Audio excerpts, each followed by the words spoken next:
ہم مسلم ہیں، ایک مسلم کنٹری ہے، ہم اگر حدود کو کراس کریں گے تو بہت کچھ ہو سکتا ہے۔ رسول اللہ صلی اللہ علیہ وسلم نے فرمایا میری امت میں جو آخر میں لوگ آئیں گے قرب قیامت میں، ان میں ناچ گانے موسیقی کے آلات عام ہو جائیں گے اور شرابیں پی جائیں گی، تو فیکون فیہم خسف و مسخ او کما قال صلی اللہ علیہ وسلم، فرمایا اللہ شکلیں بھی مسخ کرے گا، لوگوں کی شکلیں تبدیل کر دے گا، بگاڑ دے گا اللہ لوگوں کی شکلیں، اور زمین میں دھسنے کے واقعات بھی ہوں گے۔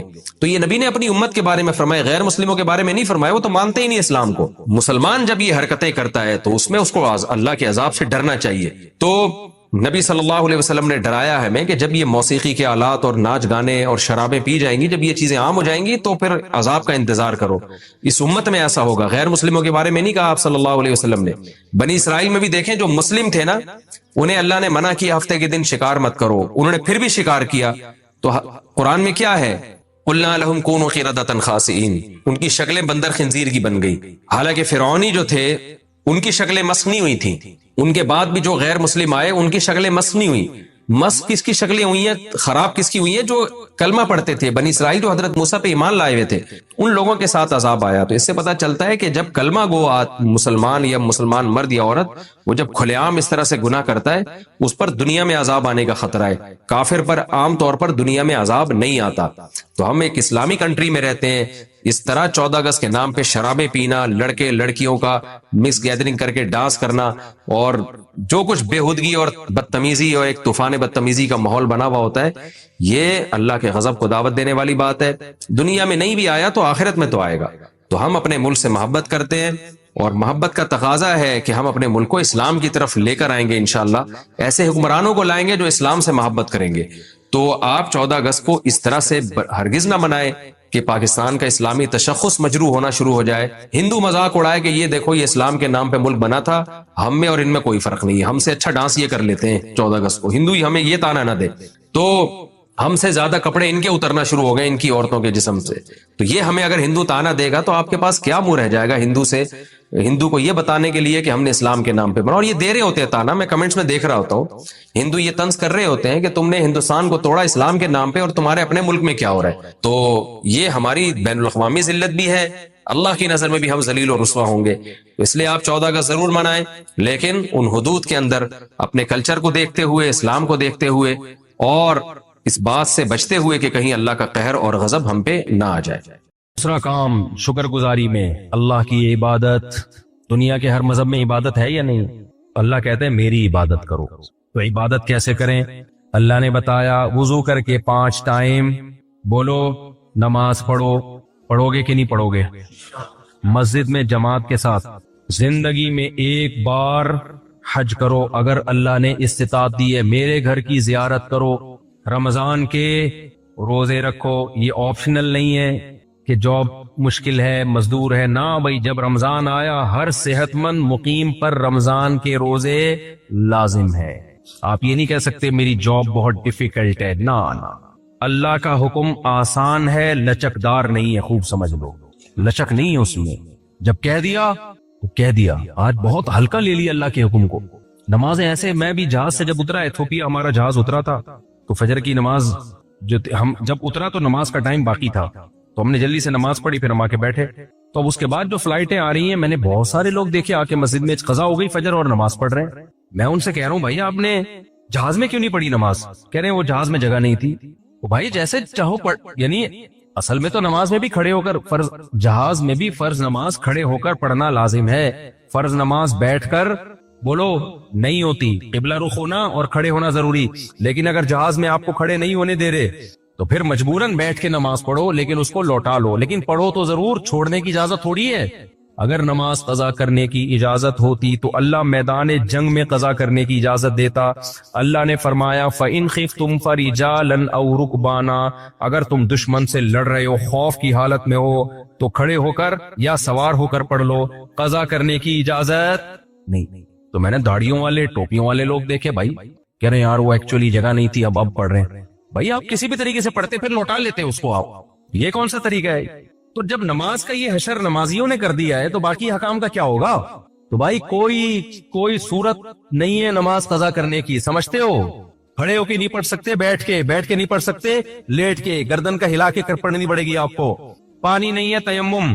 یہ ساری رخصتیں اللہ نے اس لیے تو دی ہے کہ وقت سے مت ٹالو۔ اگر نماز کو اپنے ٹائم سے ٹالنے کی اجازت ہوتی، اللہ کہتا کوئی بات نہیں، کھڑے ہو کے نہیں پڑھ سکتے، بیٹھ کے نہیں، بلکہ گھر جا کے آرام سے تسلی سے چھٹیوں میں پڑھ لینا جب فرصت ملے گی تمہیں۔ ابھی چھٹیاں آنے والی ہیں، تمہارے امتحان ہو گئے تو چھٹیاں آئیں گی، اسی وقت ساری لوٹا دینا اکٹھی بیٹھ کے۔ تو مذاق تھوڑی ہے نماز، تو عزم کرتے ہو کہ نہیں کرتے؟ ایسی کی تیسی کچھ بھی ہو جائے۔ آج کل تو ایسی بہترین ایپلیکیشن آ گئی ہیں جہازوں کے سفر میں، آپ ایپلیکیشن ڈاؤن لوڈ کرو، اس میں اپنے فلائٹ کا ٹائم اور جہاں ارائیول اور ڈپارچر کا ٹائم لکھو، وہ پورا ٹائم نماز کا کہ جہاز کس وقت کہاں ہوگا، کتنے بج کے کتنے منٹ پہ کون سی نماز کا ٹائم داخل ہو رہا ہوگا، قبلہ کدھر ہوگا۔ اللہ نے اتنی آسانی کر دی ہے، سمجھتے ہو؟ اور مستورات کو بھی نماز پڑھوایا کرو۔ بہت سے نمازی ہم نے دیکھے اپنی بیگم کے ساتھ سفر کر رہے ہیں، ابے اب کون جائے گا، وضو کرے گا، ابے چھوڑ بعد میں بیگم کا۔ بھائی جان ابھی آزمائش ہے، ابھی آزمائش ہے کہ نماز پڑھتا ہے کہ نہیں پڑھتا۔ خود بھی پڑھنا ہے، اپنے گھر والوں کو بھی۔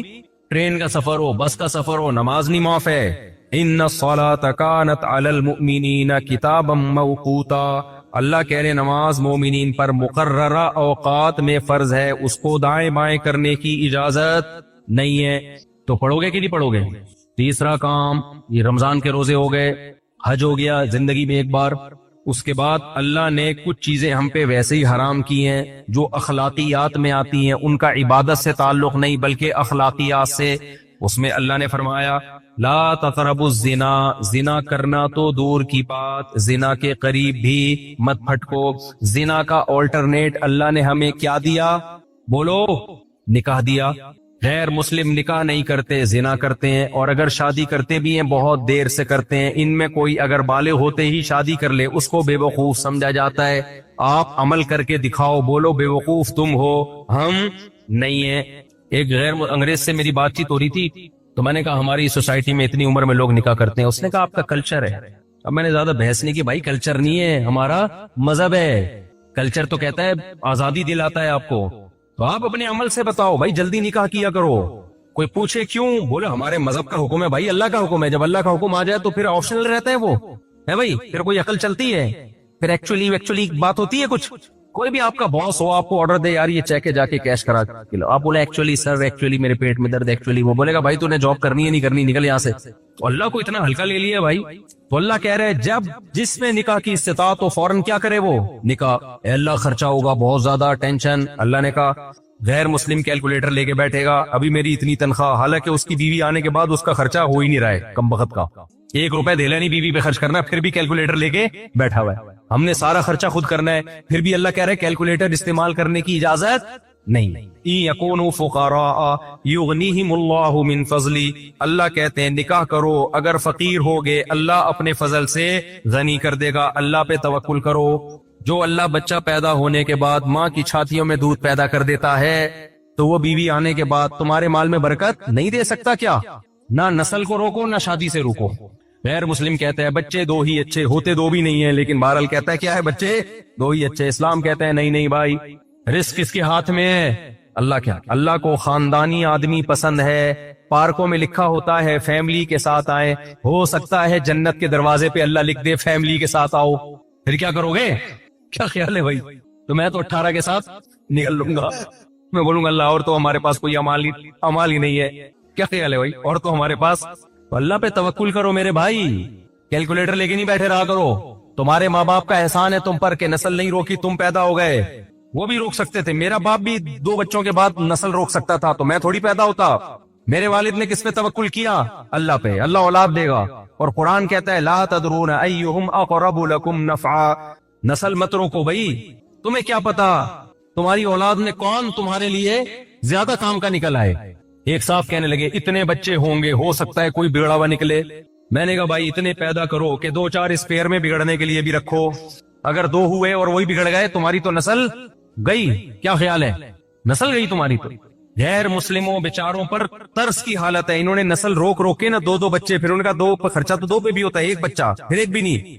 بڑھاپے میں تنہائیاں کاٹ رہی ہیں، خاندان تباہ، نہ چاچے نہ مامے۔ جب بچے ہوتے ہیں تو پھر ان کے بچوں کے چاچے بھی ملتے ہیں، مامے بھی ملتے ہیں، خالو بھی ملتے ہیں، رشتے ملتے ہیں۔ یہاں کتنی خوشی ہوتی ہے جب میں آتا ہوں، یار یہ ہمارے چاچے، اتنے بڑے بڑے گھروں میں لوگ رہتے ہیں اتنے، رشتہ داری مضبوط ہے، یہ سارا سیٹ اپ برباد ہو جائے گا اگر نسل روک لی. یہ ہمارے مذہب کا حکم ہے بھائی، ہم نے کسی فلاسفر کی اس میں نہیں سننی. یہ بیوقوف لوگ ہیں جو تمہیں پٹیاں پڑھاتے ہیں ایکچولی تربیت نہیں ہوگی، تو ان کی اپنے بچوں کی دیکھو کیا تربیت ہو رہی ہے. علماء کے بچے اکثر خدمت گزار ہو جاتے ہیں الحمدللہ، نافرمان ہو کے بھی لبرل لوگوں کے بچوں سے پھر بھی اچھے ہوتے ہیں. اور یہ تربیت کے چکر میں نا دو بچے وہ بھی کیا نکلتے ہیں، ایک ہی انڈا وہ بھی گندا. ہم نے دیکھا ہے گھروں کے حالات، وہ بھی تمیز سے باپ سے بات نہیں کرتے. تو مت ناروں میں آؤ، جلدی جلدی بات کو سمیٹتا ہوں میں، بھائی کیا کروں یار بریک ہی نہیں لگ رہی. تو جلد نکاح کرنا ہے. زنا کا آلٹرنیٹ کیا ہے؟ نکاح پیغمبروں کی سنت، اور زنا بدکاروں کی، برے لوگوں کی خصلت. تیسری چیز شراب. اخلاقیات میں کیا چیز آتی ہے؟ شراب اور نشہ. اتنی بری چیز ہے نا، ایک گھونٹ شراب کا پی لیا تو 40 دن نماز کی برکت ختم. فرض تو ادا ہو جائے گا، قضا کرنے سے گناہ سے بچ جاؤ گے. نماز کا جو پورا ثواب ملنا چاہیے تھا وہ اللہ 40 دن تک چھین لیتا ہے اگر سچی توبہ نہ کی. قریب بھی مت پھٹکو شراب کے. اور اس سے ٹینشن ختم نہیں ہوتی، اس سے ٹینشن بڑھ جاتی. شراب پینے والوں میں خودکشی کا ریشو زیادہ ہے، شراب سے بچنے والوں میں خودکشی کا ریشو کم ہے. ہر نشے کی چیز سے دور بھاگو. اور اخلاقیات میں کیا ہے؟ نبی صلی اللہ علیہ وسلم نے فرمایا مسکرا کے بات کرنا صدقہ. ان تلقى اخاك بوجه طليق. جب کسی سے ملو مسکرا کے ملو، ایک دوسرے کی غیبت مت کرو، چغلیاں بولو مت لگاؤ، ایک دوسرے کی ٹانگیں مت کھینچو. کوئی اچھا کام کر رہا ہے اسے سپورٹ کرو. ہم لوگ کیا کرتے ہیں، کوئی اچھا کام کر رہا ہے سپورٹ تو کرتے نہیں، اس کی ٹانگیں کھینچنا شروع کر دیتے ہیں. یہ کیوں اچھا کام کر رہا ہے بھائی؟ جب دنیا کو مسافر خانہ نہیں سمجھتا نا انسان، سارے مزے دنیا میں لینا چاہتا ہے، تو یہ اخلاقی برائیاں پیدا ہوتی ہیں. بھائی اللہ نے کسی سے کوئی کام لے لیا، حسد مت کرو، رش کرو اس کے اوپر. حسد انسان کو کھا جاتا ہے. حسد سے بچنے کا کیا طریقہ ہے؟ یہ سوچا کرو بھائی یہ ترقی کر کے بہت آگے نکل گیا تو کیا ہوگا، جائے گا تو قبر میں ہی نا. کیا خیال ہے ہم بھی وہاں جائیں گے؟ تو کوئی بات نہیں، نکلنے دو آگے. کیا خیال ہے بھائی؟ اور دوسری بات یہ کہ اللہ کی تقدیر میں تھا کہ اس کو زیادہ دے گا مجھے کم دے گا، تو اللہ سے کوئی لڑ سکتا ہے؟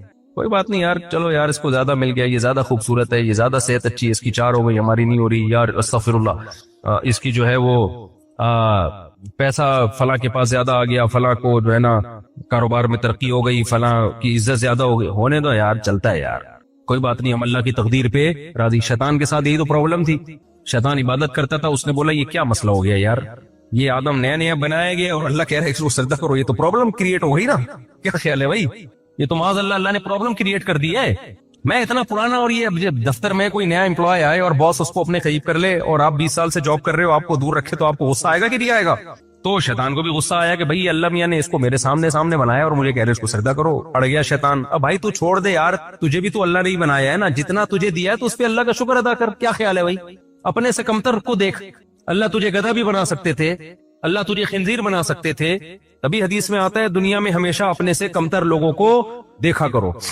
کمتر کو دیکھو گے تو شکر کی توفیق ملے گی، اپنے سے اونچوں کو دیکھو گے تو سوائے احساس کمتری کے کچھ بھی حاصل نہیں ہوگا. دوسروں کی بیویاں دیکھ کے لوگ احساس کمتری میں جا رہے ہیں. پردہ تو آج کل ختم ہو گیا نا. ابے اس کی بیوی اتنی خوبصورت، میری والی ایسی. تو ابے بھائی تو دیکھ، بہت سارے تجھ سے زیادہ ہینڈسم ہیں، ان کو بیویاں تجھ سے زیادہ بدصورت ملی ہوئی ہیں، ان کو دیکھا کر. ہمارے ایک جاننے والے کی شادی ہوئی، اتنی ٹینشن میں نا ہمارے استاد سے آ کے کہنے لگا میری دلہن مجھے بالکل پسند نہیں آ رہی ہے، میں بہت ٹینشن میں، شکل اچھی نہیں ہے، ڈپریشن میں گیا ہوا. ہمارے استاد نے کہا ایسا کر، تو نے کبھی اپنے آپ کو شیشے میں دیکھا ہے؟ کہہ رہے بہت دفعہ دیکھا. کہہ رہے آج اس نیت سے دیکھ کہ اس ڈیزائن پہ تجھے یہ مل گئی، یہ اللہ کا شکر ہے یا نہیں ہے. اپنا ڈیزائن چیک کر دوبارہ سے. واقعی اس نے شیشے میں دیکھا، کہا کہ میں اب اللہ کا شکر ادا کر رہا ہوں. آج تک اس نیت سے کبھی اس نے اپنے آپ کو دیکھا، اب کمپیئر کر کے دیکھا کہ اس سے تو پھر بھی یعنی میں زیادہ بدصورت ہوں. تو اس ڈیزائن پہ یہ بھی غنیمت ہے اللہ. اپنا ڈیزائن دیکھتے نہیں ہو میرے بھائی، فلمی اداکاروں کو دیکھ رہے ہیں، تو اس سے نعمت کی ناقدری ہوتی ہے، انسان ٹینشن میں جاتا ہے. تو تقدیر پہ راضی رہو بھائی، جو ہے اللہ کا دیا، میں اللہ کی تقدیر پہ راضی ہوں. کوئی بات نہیں، اللہ نے اس کو زیادہ نواز دیا، زیادہ دے دیا، کوئی بات نہیں. میں نے گھر میں بورنگ کروائی تھی تو چند مزدور آئے، بڑی محنت سے بورنگ کر رہے تھے، اور ٹھیکیدار نا کرسی پہ بیٹھا ہوا چائے پہ چائے پی رہا ہے. بس وہ تو ٹھیکیدار تھا نا، اس نے ان سے کام لینا تھا. تو میں نے اس مزدور سے کہا کہ یار ٹھیکیدار کو کچھ بھی نہیں، وہ کام پیسہ زیادہ ٹھیکیدار کما رہا ہے، کام سارا تم کر رہے ہو ہے بھائی. وہ تو صرف آرڈر پکڑتا ہے، مزدوروں سے رابطہ کرتا ہے، سارا پیسہ لے گا تو ان کو ان کے کمیشن دیا اور سارا آرام سے بیٹھ کے دودھ پتی پی رہا ہے، پان گٹکا چبا رہا ہے اور پیسے کما رہا ہے۔ تو میں نے مزدور سے کہا، میں نے کہا محنت تمہاری اتنی، پیسہ یہ کما رہا ہے، تمہیں غصہ نہیں آتا؟ اس مزدور نے کہا نہیں بھائی اللہ کی دین ہے یار، اللہ کسی کو اس طرح دیتا ہے کسی کو اس طرح دیتا ہے، خوش۔ میں نے کہا دیکھو 2 منٹ میں اس نے مسئلہ کیا کر دیا، سارے ٹھیکیدار بن جائیں تو بورنگ کراچی میں ہوتا تو میں کہتا تمہارا باپ کرے گا۔ پھر بھائی اللہ کی تقسیم میں کسی کو اللہ نے ٹھیکیدار بنا دیا اور کسی کو اللہ نے سارے ہی ٹھیکیدار بن جائیں تو پھر تھوڑی، پھر کون بورنگ کرے گا بیٹھ کے؟ تو خوب اچھی طرح سمجھ لو میرے بھائی، کاش یہ بات ہم سب کے دل میں اتر جائے، کاش۔ دیکھو سکون کی تلاش میں مذہب سے بغاوت کرو کہ خدا کی قسم سکون کے علاوہ سب کچھ ملے گا، سکون تمہیں نہیں، خوشیاں نہیں ملیں گی۔ خوشیوں کے اسباب اختیار کرنا آپ کے ہاتھ میں ہے، دل میں خوشی پیدا کرنا آپ کے ہاتھ میں نہیں ہے۔ خوشی پیدا کرنا، خوشی اللہ پیدا کرتا ہے۔ تو انسان کی جو روحانی زندگی ہے نا، اس میں بھی اس کو نیچر کو فالو کرنا پڑے گا۔ مادی زندگی میں نیچر کو فالو کروانے کے لیے ڈاکٹر ہے، روحانی زندگی میں، اخلاقی زندگی میں نیچر کو فالو کروانے کے لیے اللہ نے پیغمبروں کو بھیجا ہے۔ کیوں؟ آپ اپنی عقل سے اپنی اخلاقیات کو خود سلیکٹ نہیں کر سکتے، خود آپ ایکسپلین نہیں کر سکتے کہ کون سا کام اخلاقی ہے اور کون سا کام غیر اخلاقی ہے، یہ انسانی عقل پہ نہیں چھوڑا جا سکتا۔ دیکھو ایک مثال سے سمجھاتا ہوں، اللہ نے انسان کو بہت ذہین بنایا، لیکن مادی لحاظ سے بھی اور روحانی یعنی اخلاقی لحاظ سے بھی انسان کو تربیت کی ضرورت ہے۔ دیکھو بکری کا بچہ جب پیدا ہوتا ہے تو ڈائریکٹ بکری کے تھنوں کی طرف لپکتا ہے، آپ اسے چائے میں بسکٹ ڈال کے پکڑا دیں وہ کبھی بھی بولو نا نہیں کھائے گا، آدھ کا انگارہ اس کے سامنے رکھ دیں وہ کبھی بھی نہیں کھائے گا، گوشت اس کے سامنے رکھ دیں وہ کبھی بھی نہیں کھائے گا۔ شیرنی کا بچہ جب پیدا ہوتا ہے، خربوزے لا کے رکھ دو اس کے سامنے، آپ اس کو بتاؤ کہ سبزی کھانے کے اتنے فائدے، ویجیٹیرین بنو، وہ کبھی بھی نہیں بنے گا۔ آپ یوٹیوب پہ کتنے کلپ دکھا دو وہ نہیں بنے گا۔ بکری کو آپ کیٹو ڈائٹ پہ لے آؤ، آج کل کیٹو ڈائٹ کے بہت یوٹیوب پہ کلپ آ رہے ہیں نا، یہاں تو وہ کیٹو کا گراب ختم ہو گیا، سنا پاکستان میں آ رہا ہے۔ یہاں پہلے تجربہ ہو کے بہت سارے لوگ قبرستان چلے جاتے ہیں، پھر ہم لوگ کے یہاں وہ چیزیں آتی ہیں۔ اب کچھ ڈاکٹروں نے کیٹو ڈائٹ بالکل لوگوں سے روٹی چاول چھڑوا دی ہوں گے، اناج غلط چھڑوا کے ڈائریکٹ وہ ٹھنڈے منڈے رس کیے، تو ہر چیز میں مبالغہ ہو رہا ہے۔ تو اور جب تک غلو نہ ہو تو منجن بکتا بھی نہیں ہے، جب تک زمین و آسمان کے وہ کلابے نہ ملائے جائے نا کسی چیز کے فضائل میں، تو منجن بھی نہیں دکھتا ہمارے یہاں۔ اب وہ ایک صاحب مجھے ملے کراچی، کہہ رہے ہیں یار منجن کے الفاظ ہی یہاں سننے کو نہیں مل رہے۔ تو کیا ہے کہ بھائی آپ نے بکری کے بچے کو کیٹو ڈائٹ پہ لے آیا، یا بھینس کو آپ نے کہا تمہارا ویٹ اتنا ہے، نہ تم سے چلا جاتا ہے نہ تم سے بیٹھا جاتا ہے، تم اینٹوں پہ آ جاؤ، اس کو کلپ دکھا کے گوشت لے آؤ اتنا، یہ فیٹ وغیرہ، آپ پوری ایڑی چوٹی کا زور لگا دو گے، اس نے کھانا کیا ہے؟ گھاس۔ اسی کو قرآن میں اللہ نے فرمایا احسن کل شیء خلقہ ثم ہدا، اللہ نے ہر چیز کو بہترین انداز سے بنایا، پھر ہدا کا مطلب اسے گائیڈ کیا کہ اسے کرنا کیا ہے۔ جانوروں کو گائیڈنس اللہ تعالیٰ دے چکے، سمجھتے ہو گے نہیں سمجھتے؟ اس کے لیے اللہ نے وحی کا لفظ استعمال کیا، انسانوں کی گائیڈنس کے لیے بھی اللہ نے وحی کا لفظ استعمال کیا، اور جانوروں کو بھی گائیڈنس کے لیے بھی اللہ نے بولو نا وحی کا لفظ۔ دیکھو انسانوں کی گائیڈنس کے لیے وحی جو قرآن ہے یہ کیا ہے؟ وحی ہے نا، اوحینا الیک، ہم نے آپ کی طرف وحی کی ہے، تو قرآن ہدایت کی کتاب ہے، اس کے لیے بھی اللہ نے کیا کہا؟ وحی۔ اور جانوروں کو جو اللہ نے گائیڈ کیا ہے، اوحا ربک الی النحل، اللہ کہتے ہیں میں نے شہد کی مکھی کو وحی کر دی ہے، شہد کی مکھی پیدا ہوتے ہی اپنے کام میں لگ جاتا، کیا کرنا ہے، کس مکھی نے جا کے پھلوں کا رس چوسنا ہے، کس نے چھتوں کی نگرانی کرنی ہے، کس نے آبادی کو کنٹرول کرنا ہے۔ شہد کی مکھیوں میں نا آبادی کنٹرول کرنے والی مکھیاں بھی ہوتی ہیں، وہ نر مکھیاں جب زیادہ ہو جائیں تو ان کے چار شادیوں کا رواج نہیں، وہ نر کو مار دیتی ہیں۔ ہاں جب نر زیادہ ہو جائیں نا تو وہ کیا کرتی ہیں، ان کو پتا ہے یہ سوسائٹی میں خرابی پیدا کریں گے۔ مکھیوں کا آپ پڑھیں اسٹڈی کریں تو مادہ مکھیاں باقاعدہ بندوقیں لے کے نر کو اڑا دیتی ہیں کہ یہ تمیز سے رہیں، تعداد ان کی نہ بڑھے۔ بڑا عجیب خوبصورت یعنی ایک آرگنائزیشن ہے شہد کی مکھیوں کی، پوری کتابیں لکھی گئی ہیں اس پہ۔ تو یہ پہلے دن سے مکھی نے سیکھا ہوا ہوتا ہے کہ کس مکھی کا کیا کام ہے اور کس مکھے کا کیا کام، سب کو پتا ہے۔ شیر نے کیا کرنا ہے، بکری نے کیا کرنا ہے، چوہے نے کیا کرنا ہے، لومڑی نے کیا کرنا ہے، کوے نے کون کون سی نئی نئی چالاکیاں مارکیٹ میں لانی ہے، سب پہلے سے کیا ہے، اس میں وہ تبدیل نہیں ہوئی۔ کتا اگر وفادار ہے تو 1000 سال پہلے بھی وفادار تھا، آج بھی وفادار ہے، 1000 سال کے بعد بھی کیا ہوگا، وفادار ہوگا۔ اور طوطا بے وفائی میں مشہور ہے نا، طوطا چشمی کہتے ہیں نا، طوطا چشمی، طوطے کو آپ کتنا ہی پال لو، جس دن پنجرے کا دروازہ کھلا رہا طوطا مارکیٹ سے بے وفا، آپ کتنا ہی اس کی تربیت کر لو وہ بھاگ جائے گا بھائی، وہ نہیں رکنے والا۔ تو اوہا، اللہ نے ان جانوروں کو بھی کیا کیا بھائی، وحی کی ہے، ان کو ان کے راستے پہ چلا دیا۔ انسان کو بھی اللہ نے وحی کی، انسان کی جو وحی ہے، اب آپ دیکھو کتنا ذہین حیوان ہے انسان، لیکن آپ دیکھو جب جانور کا بچہ پیدا ہوتا ہے نا، اسے جیسا ہونا چاہیے وہ پہلے دن سے ویسا ہوتا ہے، لیکن انسان کا بچہ جب پیدا ہوتا ہے اس کے سامنے آپ آگ کا انگارہ رکھو، فوراً اٹھا کے بولو آنے کا زبان جلا دے۔ انسان کے بچے کی بڑی کیئر کرنی پڑتی ہے، یہ دور کر دو، یہ دور کر دو، لکھا ہوتا ہے تمام دوائیں بچوں کی پہنچ سے دور رکھیں، اس لیے کہ بچے آپ کا کہہ رہے طبیعت زیادہ خراب ہو تو ڈاکٹر سے رابطہ کریں، جب اتنی بات ہو گئی ہے تو استعمال سے قبل بوتل کو اچھی طرح ہلا بھی لیں، پوری کھاتی۔ تو آپ کیا ہے کہ جانور انسان جو ہے نا وہ بات بات میں محتاج ہے، حالانکہ ذہین ہے پھر بھی غلطیاں کر رہا ہے، جانور بے وقوف ہے پھر بھی غلطی بولو نہیں کر رہا۔ بھائی فرق کیا ہے؟ اللہ نے بتا دیا کہ یہ ذہین تو بہت ہے مگر تربیت کا محتاج ہے، اگر اس کی تربیت نہیں ہوگی اس کی ذہانت کس کو نقصان پہنچا دے گی۔ گائے کے سامنے آپ کیٹو ڈائٹ کے فضائل سنا ہے، اس کی کھوپڑی میں ہی نہیں آئے گا، ذہین نہیں ہے، جس راستے پہ چل رہی ہے چلتی رہے گی۔ انسان کو سمجھائیں گے نا وہ دماغ استعمال کرے گا، کبھی دماغ صحیح جائے گا کبھی دماغ غلط جائے گا۔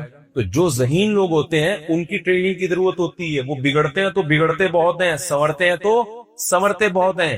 تبھی اللہ نے قرآن مجید میں انسان کے بارے میں فرمایا لَقَدْ خَلَقْنَا الْإِنسَانَ فِي أَحْسَنِ تَقْوِيمٍ ثُمَّ رَدَدْنَاهُ أَسْفَلَ سَافِلِينَ۔ جانور ایک ہی کیٹیگری میں آتے ہیں سارے کے سارے، نہ اچھے اور نہ برے۔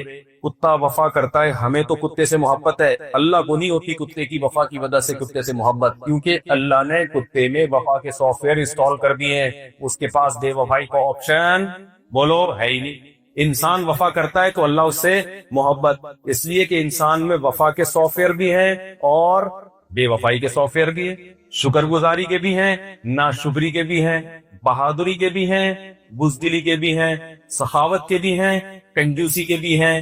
جانوروں میں کوئی جانور اگر سخی ہے تو پیدائشی سخی ہے، کنجوس ہے پیدائشی۔ کوا کیا ہے؟ کنجوس۔ میں نے دیکھا ہے کووں کو، آپ کوے کو کچھ ٹکڑا ڈالیں چھپائے گا، جتنا کھائے گا نا اس کے بعد کمبخت پتھر کے نیچے چھپائے گا کہ اگلے ٹائم پہ او بھائی تو چھوڑ دے دوسرے کوے کھا لیں گے یار آ کے، جس اللہ نے تجھے آج کھلایا ہے شام کو بھی کھلا دے گا، نہ بلی نہ کھا جائے، یہ نہ کھا جائے۔ ڈیڑھ ہوشیاری کرتا ہے کہ نہیں کرتا؟ بلی ایسا نہیں کرتی، بلی کتنی بھوکی ہو آپ اس کے سامنے کچھ لا کے ڈال دو، جتنا کھا سکے گی کھائے گی، اس کے بعد وہیں چھوڑ کے بھائی یہ بھی پیٹ بھر گیا ڈکار لو، دیکھا جائے گا اگلے ٹائم پہ کیا ہو، اگلے ٹائم پہ جس اللہ نے کھلائے اگلے ٹائم پہ بھی کھلا دے گا۔ تو جانوروں میں یہ ساری چیزیں ہیں، لیکن اس کی وجہ سے اللہ جانوروں سے محبت نہیں کہ بھئی کتا وفادار ہے تو اللہ اس کو جنت کے اعلیٰ مقام میں لے کے جائے، میرا محبوب ہے لہذا میں اس کو کہاں لے کے جاؤں گا۔ کیوں بھائی؟ اللہ کو پتا ہے کہ یہ اس وفا پہ مجبور ہے، گن پوائنٹ پہ اس کو وفا کروا رہا ہوں میں، اس کا اختیار نہیں ہے۔ تو جانوروں کی اخلاقی زندگی کوئی بھی نہیں ہوتی، جانوروں میں جو صاف ہیں وہ صاف ہیں، جو میلے ہیں وہ میلے ہیں، ان کو عید پہ بھی نہلا دو وہ صاف نہیں ہوں گے۔ لیکن انسان کی زندگی کا ایک بہت بڑا پہلو ہے اخلاقیات، سمجھتے ہو؟ اس اخلاقیات میں انسان کو دو قسم کی گائیڈنس چاہیے، جس کے لیے آپ کو مولاناز کی ضرورت ہے، یا مولانا کا لفظ چھوڑ دو علماء کی ضرورت، یا علماء کو بھی چھوڑ دو پیغمبروں کی ضرورت ہے۔ سمجھتے ہو کہ نہیں سمجھتے؟ جس کے لیے آپ کو کس کی ضرورت ہے؟ پیغمبروں کی۔ دو قسم کی گائیڈنس مجھے اور آپ کو چاہیے اچھا انسان بننے کے لیے۔ ایک گائیڈنس یہ ہمیں اچھائی اور برائی کی ڈیفینیشن پتہ چلتی، اچھائی کسے کہتے ہیں اور برائی بولو نا کسے کہتے ہیں۔ آج دنیا میں پتہ ہے کیا ہے؟ برائی پہ اچھائی کا لیبل لگا ہوا ہے، اچھائی پہ برائی کا لیبل لگا ہوا ہے۔ مثال کے طور پر میں ایک اصل مثال دیتا ہوں، ہماری سوسائٹی میں، پاکستان کی بات کر رہا ہوں، چرس بری چیز. آپ کے ہاں کوئی رشتہ لے کر آیا آپ کی بیٹی کے لیے، آپ نے اس کو بٹھایا، بیٹھیے جناب آپ کیا کرتے ہیں؟ میں چرس پیتا ہوں. انکل دو گے رشتہ؟ کیوں؟ چرس پہ کون سا لیبل لگا ہوا ہے سوسائٹی میں؟ کون سا لیبل لگایا ہے؟ اچھائی کا یا برائی کا؟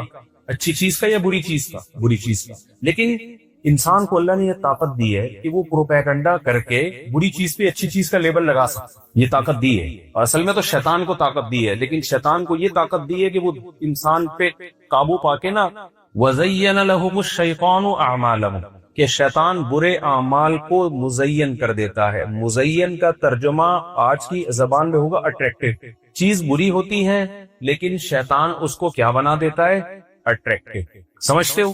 ایسا بنا دیتا ہے کہ واہ یار سبحان اللہ، لوگ اس پہ سبحان اللہ کہنا شروع کرتے. تو دنیا میں آپ کو یہ پتا چل جائے کہ کون سی چیز سچی مچی میں اچھی ہے اور کون سی اچھی ہے نہیں، بری ہے. لیکن شیطان نے لوگوں کے دلوں پہ قبضہ کر کے اس برائی کو اٹریکٹیو بنا دیا ہے، اور اب ہمیں دیکھنے میں وہ کیا لگ رہی ہے؟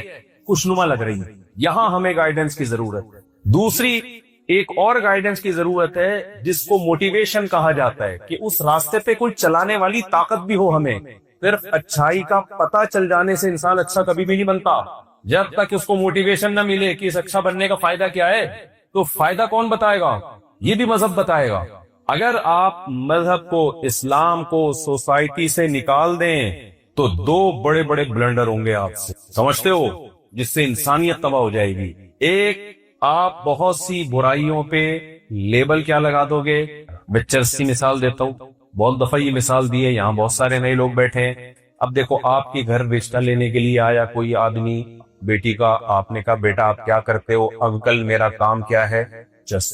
ابھی تک ہمارے کراچی میں سوسائٹی میں چرس کو برا سمجھا جاتا ہے، اور تھانے کے علاوہ چرس کہیں سے بھی، استغفر اللہ، یعنی چرس کہیں سے بھی نہیں ملتی.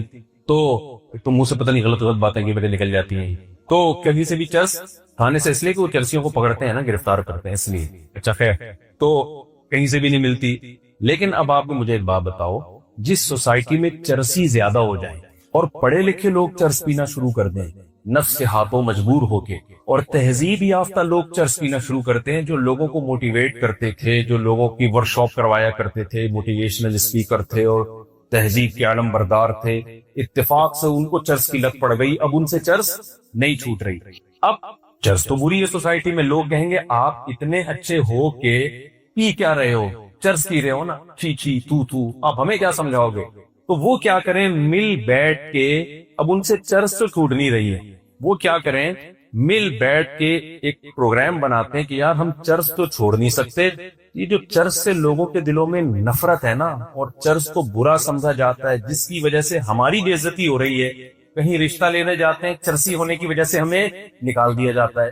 تو ایسا کرتے ہیں کہ لوگوں کے دلوں میں ہم چرس کی محبت پیدا کریں، پڑھے لکھے سمجھدار لوگوں کے دلوں میں. تو یہ پروپیگنڈا کامیاب ہو سکتا ہے، اور دنیا میں ہوا ہے. تو کیا کریں گے؟ سب سے پہلے چرس کا نام چینج ہوگا. یار اس کا نام چرس نہیں، اس کا نام اینٹی ڈپریشن ٹیبلٹ یا پاؤڈر. کیا خیال ہے؟ اس کی پیکنگ چینج ہوگی. پیکنگ بہت خوبصورت پیکنگ. ایسا ہی ہوگا کہ نہیں ہوگا؟ اور اردو میں تو نہ انگلش میں ہوگا. اس کا اردو لکھی ہوئی نہیں، یہ دیسی لوگوں کا کام ہی نہیں. پھر یہ جو پائپوں کے اندر بیٹھ کے پی رہے ہوتے ہیں نا چرسی، گندے کپڑوں میں یوں بیٹھا ہوا، یوں ایک دوسرے کو یوں کر کے دیکھ رہا ہے، یہ اسٹائل ختم. جس نے پی ہے شیرٹن ہوٹل میں آئے، وہ بھی لپک میں آ گئے. آئی بات سمجھ؟ اینٹی ڈپریشن پاؤڈر جو ہے وہ بڑے لوگ اور بہت اپر لیول کے لوگ پیا کریں گے، اور 3 کے سوٹ ٹائی میں نہا دھو کے خوشبو لگا کے آئیں گے. اس کے بعد بیٹھ کے پیا کریں گے. پھر میڈیا پہ یہ چیز آنا شروع ہو جائے. کیا خیال ہے بھائی؟ پھر اس کے فضائل پہ آنا شروع ہونا شروع ہو جائے. میں اللہ کی قسم اٹھا کے کہتا ہوں کہ ایک وقت ایسا آئے گا کہ جو چرس نہیں پیتا ہوگا نا، لوگ اس کو دقیقہ میں ایسا ہو جائے گا یار. پھر 50 سال کے بعد پھر آپ کے گھر کوئی رشتہ لینے کے لیے آئے گا نا، تو آپ پھر اس سے خود پوچھیں گے بیٹا چرس کے پیتے ہو؟ وہ کہے گا نہیں یار یہ فنڈامنٹلسٹ، بنیاد پرست. اس کا مطلب تم ہماری بیٹی کو بھی نہیں پھر تو پینے لوگ، تم تو بالکل ہی بنیاد پرست قسم کے مولوی نکلے. لگتا ہے 4 مہینے لگائے ہیں تم نے تبلیغ. ہمیں ایسا نہیں بننا چاہیے، ہمیں ماڈرن چاہیے، ہمیں ایک پڑھا لکھا آدمی چاہیے، سوسائٹی کے حساب سے چلنے والا چاہیے. اور اگر آپ کہیں گے نا اچھا انکل میں پیتا ہوں، بیٹا یقین نہیں آ رہا، یقین نہیں آ رہا. آپ ذرا چیک اپنی پاکٹ چیک کرواؤ، دیکھیں اس میں سے چرس نکلتی ہے، یہ ہو جائے گا تھوڑے دنوں میں۔ انسان پروپیگنڈے سے متاثر ہوتا ہے۔ انسان جب انسان کے لیے قانون سازی کرتا ہے سب سے پہلے اپنا مفاد سامنے رکھتا ہے۔ تو جو میں اصل بات عرض کر رہا تھا، جلدی سے اس کی طرف آتا ہوں۔ دیکھو ہم پیدا کب ہوتے ہیں، یہ کس کی پلاننگ ہے؟ اللہ کی۔ ہماری موت کس کی پلاننگ سے ہے؟ اللہ کی۔ یہ بیچ کا ٹائم اللہ نے ہمیں دیا ہے، اس میں اللہ نے حکم دیا بالغ ہونے کے بعد سے لے کر موت تک کا جو تمہیں ٹائم دیا ہے نا، اس کی پلاننگ کس نے کرنی ہے؟ ہم نے کرنی ہے۔ بہت مشکل ہے بات سمجھانا۔ اس کی پلاننگ کس نے کرنی ہے؟ بولو، ہم نے کرنی ہے۔ یہ اگر آپ لائف بغیر پلاننگ کے گزارنا شروع کر دو تو آپ کی مثال ایسے ہوگی جیسے کسی شخص نے نیو ناظم آباد میں گھر لیا اور بغیر پلاننگ کے اس کو بنانا شروع کر دیا، بعد میں پچھتا رہا ہے کہ جہاں واش روم بنانا تھا وہاں میں نے کچن بنا دیا، اور جہاں کچن بنانا تھا وہاں میں نے واش روم بنا دیا، اور اب اس میں چینجنگ نہیں ہو سکتی۔ آپ کی لائف اگر بغیر پلاننگ کے گزرے گی تو وہ برباد ہونے کے علاوہ آپ کو کچھ بھی حاصل نہیں ہوگا، اور اب یہ چینج نہیں ہو سکے گی، کیونکہ جو ٹائم گزر گیا بغیر پلاننگ کے وہ ٹائم آپ کو واپس نہیں مل سکتا۔ تو پہلا تو یہ عزم کرے جو ٹائم برباد ہونا تھا ہو گیا، وہ تو واپس نہیں آ سکتا نا۔ مثال کے طور پر اس نے بنا دیا، یہ کچن کی جگہ پہ بنا دیا واش روم کی جگہ کچن میں بنا دیا، بیگم سے کہے گا بیگم میرا پیسہ برباد ہو گیا، میرے پاس مزید پیسے نہیں ہیں، اب جو میں آئندہ جو کچھ کروں گا نا وہ پلاننگ سے کروں گا، اب اس کچن کو برداشت کر لو، واش روم کی جگہ آ گیا یہ برداشت کر لو، اور میرے پاس اس کے علاوہ آپشن نہیں ہے۔ لیکن آپ نے کیا کیا، اب جو غلط ہونا تھا ہو گیا، اس کے بعد بھی اب غلط کرتے چلے جا رہے ہیں۔ اب آپ کیا کر رہے ہیں کہ جو ایگزاسٹ لگا رہے ہیں ایسی جگہ جہاں کمرے کو آپ کے روم کی طرف ہوا آتی ہو، بھائی اب پلاننگ کا تقاضا یہ ہے کہ ایگزاسٹ لگاؤ ہی نہیں آپ، یا کچھ بھی کرو، لیکن یہ نہیں ہو سکتا۔ تو جو زندگی میری اور آپ کی بغیر پلاننگ کے گزر گئی، اس پہ تو ہمارے پاس توبہ استغفار کے علاوہ اب کوئی راستہ نہیں ہے۔ آپ کہہ سکتے ہیں کہ مفتی صاحب آپ کو کس نے کہا کہ ہم نے زندگی پلاننگ کے بغیر گزاری ہے؟ ہم تو ماشاءاللہ اچھے گھرانے کے تھے، جب ہم بالغ ہوئے تو ہمارے والدین نے پلاننگ کی، اس بچے کو ہم نے ڈاکٹر بنانا ہے، اس بچے کو ہم نے انجینئر بنانا ہے، اس بچے کو ہم نے پائلٹ بنانا ہے، اس بچے کو ہم نے بزنس مین بنانا ہے، اس بچے کو ہم نے یہ بنانا ہے، اور الحمدللہ آج ہم وہ بن چکے ہیں۔ اول تو 99% لوگ ایسے بھی نہیں ہیں ہمارے معاشرے میں، 1% ایسے ہوں گے جن کے والدین نے پلاننگ کی اور انہوں نے بھی پلاننگ کر کے کچھ بن گئے، وہ 99% تو ایسے ہی چل رہے ہیں۔ تو خوب سمجھ لو، پلاننگ کا مطلب صرف پلاننگ نہیں ہے۔ کامیاب پلاننگ یہ ہوتی ہے کہ آپ کوئی بھی تعمیر کھڑی کر رہے ہیں تو اس کا مقصد پہلے آپ سامنے رکھتے ہیں، اس پرپس کو دیکھ کے جب آپ نقشہ بناتے ہیں اس نقشے کو پلاننگ کہا جائے گا۔ مثال کے طور پر آپ نے نیو ناظم آباد میں وائف کو خوش کرنے کے لیے پلاٹ خرید کے اس پہ گھر بنانا شروع کیا، لیکن گھر کی شکل کی جو آپ نے پلاننگ کی وہ کسی پرچون کی دکان کی لگ رہی ہے پلاننگ۔ سمجھ میں آ رہی ہے بات کہ نہیں آ رہی ہے؟ میرے خیال ہے تھک گئے ہیں آپ لوگ۔ آپ نے گھر بنایا پلاننگ سے، بیگم کہہ رہی ہے یہ کیا ہے؟ آپ کے یہ بڑا سا ہال بنا دیا میں نے، بہت بڑا۔ اتنا بڑا ہال بنانے کی ضرورت کیا تھی؟ باقی کمروں کی تو جگہ بچی نہیں، آپ کہہ رہے ہیں باقی کمروں کا کیا کرنا ہے، ایک ہال کافی ہے ہمارے لیے۔ وہ کہے گی نہیں مجھے لگتا ہے آپ نے بغیر پلاننگ کے بنایا۔ آپ کہتے ہیں نہیں میں نے پلاننگ کی تھی، میں نے اس کی پلاننگ کی ہے کہ اس میں اگر کہیں بھی کسی کو گودام کی ضرورت پڑتی ہے نا تو سارا مال اس کمرے میں اتارے گا وہ۔ تو پلاننگ تو کی ہے آپ نے یقیناً، لیکن یہ گودام کی پلاننگ ہے، یہ گھر کی پلاننگ بولو نہیں۔ تو میں اور آپ پلاننگ تو کر رہے ہیں فیوچر کی، اول تو بہت سے لوگ کر ہی نہیں رہے، ہمارے یہاں تو الحمدللہ کوئی پلاننگ ہوتی نہیں ہے۔ زیادہ تر لوگ جو پلاننگ کر رہے ہیں نا اپنی زندگی کی، ان کو یہی نہیں پتا کہ ہماری زندگی کا مقصد کیا ہے۔ لہذا کوئی پلاننگ کر رہا ہے میں بہت بڑا تاجر بنوں گا، کوئی پلاننگ کر رہا ہے میں بہت بڑا ڈاکٹر بنوں گا، کوئی پلاننگ کر رہا ہے میں بہت بڑا سیاستدان بنوں گا۔ بھائی یہ جو آپ اپنے پرپس کو سامنے رکھ کے پلاننگ کر رہے ہو نا، تو آپ کا بڑا ڈاکٹر بننے سے مقصد کیا ہے آپ کا؟ بیگم کہے گی نہیں اتنا بڑا جو گودام آپ نے بنایا، اتنا بڑا کمرہ، آپ کا مقصد کیا ہے؟ آپ کہیں میں اس میں بورے لا کے رکھوں گا گندم کے، تو سر پکڑ کے بیٹھ جائے گی نا کہ یہ نیو ناظم آباد آپ کو گودام بنانے کے لیے یہ بنایا ہے بلڈر نے۔ گودام کی الگ جگہ ہوتی ہے بھائی، ٹرک اڈے جاؤ، ٹرک اسٹینڈ جاؤ، وہاں گودام خریدو۔ تو غلط پلاننگ کو پلاننگ بولو نہیں کہا جاتا. اب میں جلدی سے بات کی طرف آتا ہوں جو میں سمجھانا چاہتا ہوں آپ لوگوں کو. بعض دفعہ بات مختصر ہوتی ہے, اس کی تمہید ذرا لمبی ہو جاتی ہے. دیکھو اگر ہم کافر ہیں, اللہ نہ کرے غیر مسلم ہیں, تو ہمیں اپنی زندگی کا مقصد تلاش کرنے کی ضرورت بولو نہیں ہے. پھر ہم جس چیز کو چاہیں ہدف بنائیں, اس کو سامنے رکھ کر اپنی لائف کی پلاننگ کریں. جیسے انگریز ایک ہدف متعین کرتا ہے, مجھے یہ بننا ہے. ان کے ہاں یہ بھی ہدف ہوتا ہے کہ میں نے ماؤنٹ ایوریسٹ کی چوٹی پہ چڑھنا ہے. پوری زندگی کا ان کا ٹارگٹ ہی یہی ہوتا ہے کہ میں نے کیا کرنا ہے, میں نے ماؤنٹ ایوریسٹ کی چوٹی سردیوں میں عبور کرنی ہے. تو کئی سال وہ اسی پلاننگ کے تحت اپنی باڈی کو بناتے رہتے ہیں. یہ ان کا ہدف ہے. اگر کوئی چڑھ جائے اس پہاڑی پر, کامیاب ہو گیا, نہیں چڑھ سکے تو کیا کہتے ہیں, ناکام ہو گیا. بناتے ہیں کہ میں نے میڈیکل سائنس کی فیلڈ میں ترقی کرنی ہے, بعض کہتے ہیں میں نے بہترین سائنٹسٹ بننا ہے. ہم یہ دیکھتے ہیں کہ جو لوگ مذہب کو نہیں مانتے ان کا ایک ہدف ہوتا ہے.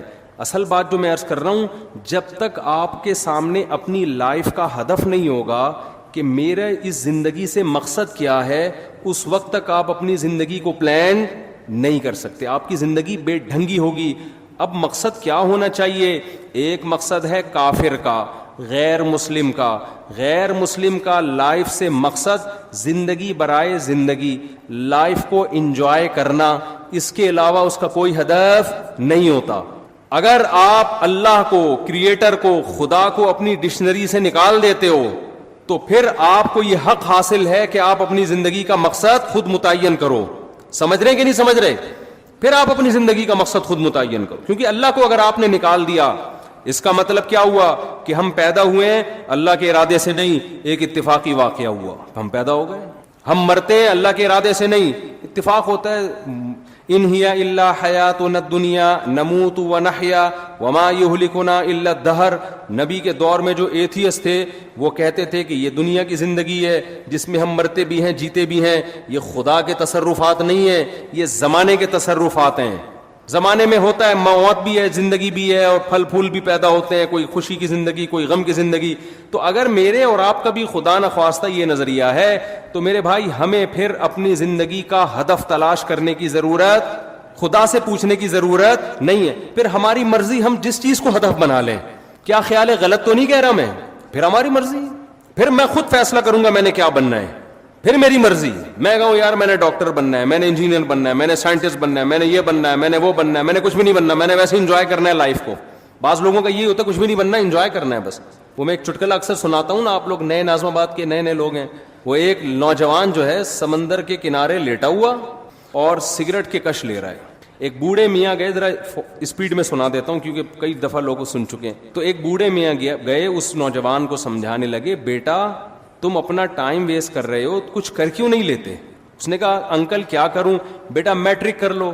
اس نے کہا 10 سال لگیں گے میٹرک میں. پھر کیا کروں؟ بیٹا پھر انٹر کر لینا 2 سال میں. تو 12 سال ہو گئے. جی انکل پھر کیا کروں؟ پھر بیٹا بی اے کر لینا.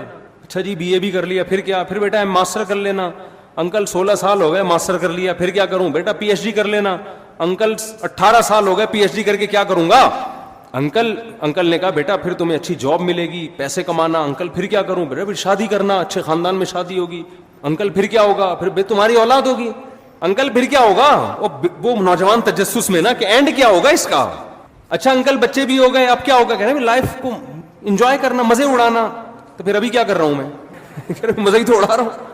تو بعض لوگوں کا مقصد نہ ڈاکٹر بننا, نہ انجینئر بننا, نہ پائلٹ بننا. ان کا مقصد کیا ہے؟ لائف کو انجوائے کرنا. تو وہ بھی ایک مقصد ہے بھائی. وہ کہہ رہے ہیں بھائی لائف کو ہم انجوائے کرنے کے لیے آئے, انٹرٹینمنٹ. وہ انجوائے کر رہے ہوتے ہیں, گٹکے کھا رہے ہیں, پان کھا رہے ہیں. وہ کہہ رہے ہیں مر جائیں گے نا جلدی, تو کیا ہو گیا؟ ہم مزے اڑا کے جلدی مرنا چاہتے ہیں, اس میں کیا کون سی ٹینشن کی بات ہے؟ ہماری مرضی, ہماری لائف ہے. ہم چرس پی کے مرے, ہم ہیروئن پی کے مرے, ہم مر رہے ہیں نا, آپ کو کیا تکلیف ہے؟ یہ غیر مسلموں کی قسمیں بتا رہا ہوں میں آپ کو. غیر مسلموں میں شراب پی کے مرنے والے بھی, خودکشی کر کے مرنے والے بھی.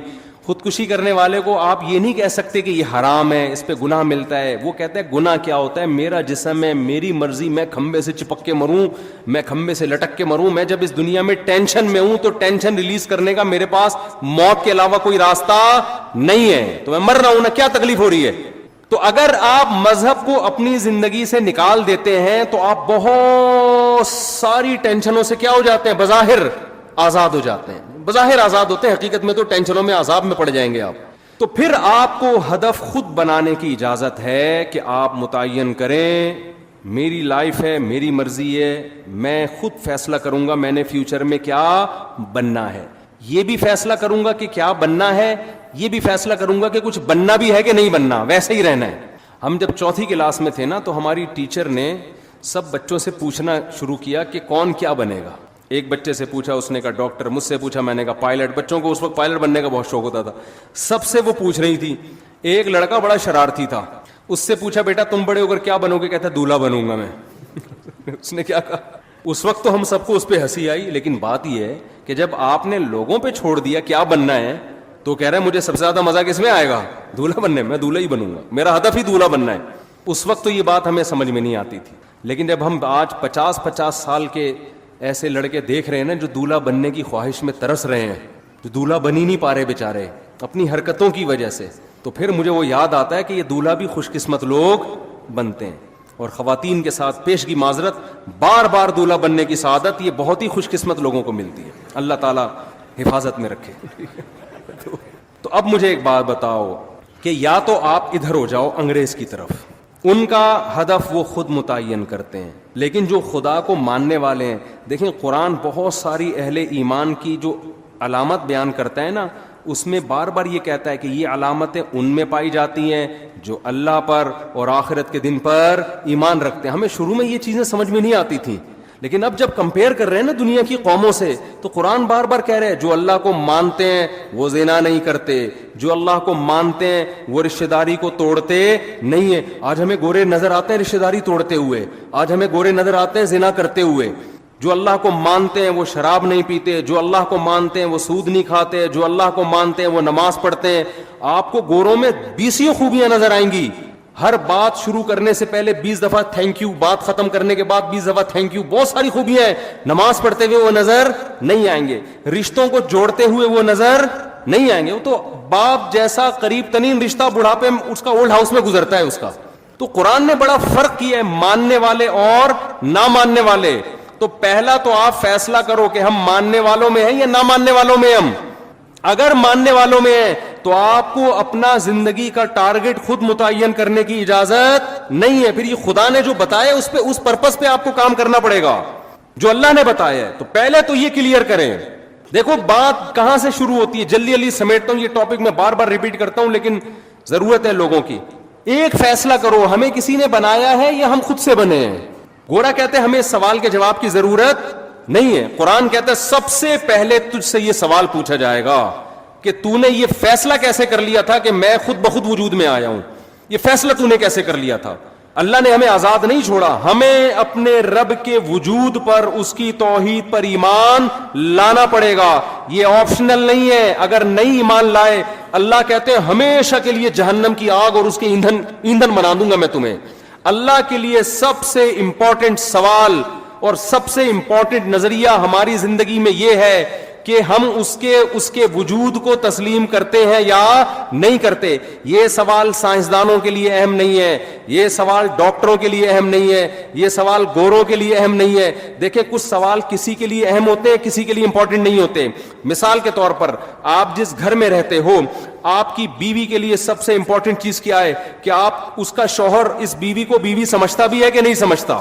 آپ محلے والوں کے حقوق ادا کر رہے ہو, آپ دوستوں سے اچھے طرح سے مل رہے ہو, آپ کرکٹ کے بہت اچھے کھلاڑی ہو, چوکے چھکے لگا رہے ہو, لیکن گھر میں بیوی کو آ کے کہتے ہو میں نہیں مانتا آپ کو اپنی بیوی, تو ان چھکے چوکوں اور ان قوم کی خدمت کی بیوی کی نظر میں کوئی ویلیو ہوگی؟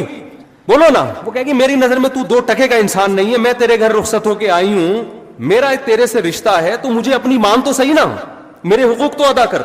تو بیوی کے لیے سب سے امپورٹنٹ سوال کیا ہے شوہر کے حق میں کہ یہ شوہر مجھے اپنا مانتا ہے یا نہیں مانتا. اسی طرح خوب سمجھ لو, شوہر کے لیے جب بیوی کا ایک رشتہ ہے تو اس میں سب سے امپورٹنٹ بیوی کے لیے سوال یہ ہے کہ یہ مجھے اپنا ہسبینڈ مانتی ہے یا بولو نہیں مانتی.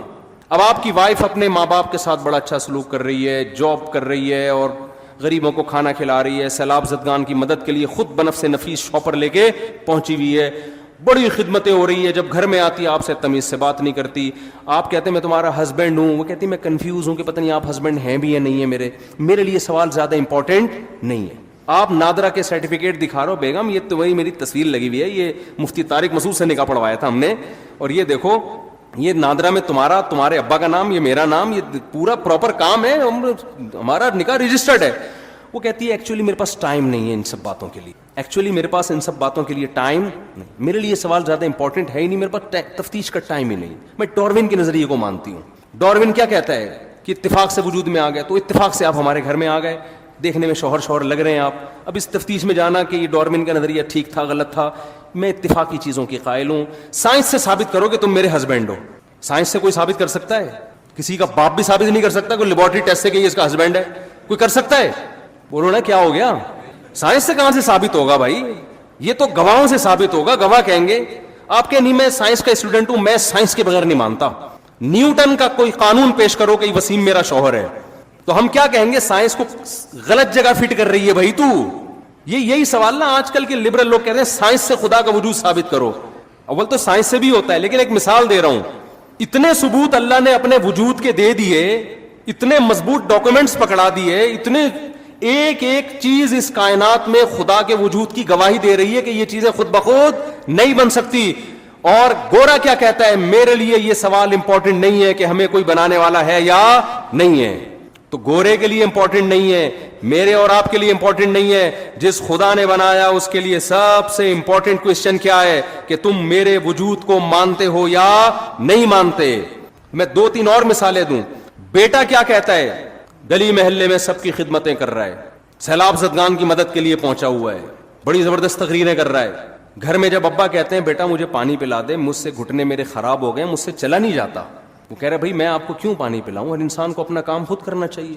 کہیں بیٹا میں تمہارا باپ ہوں.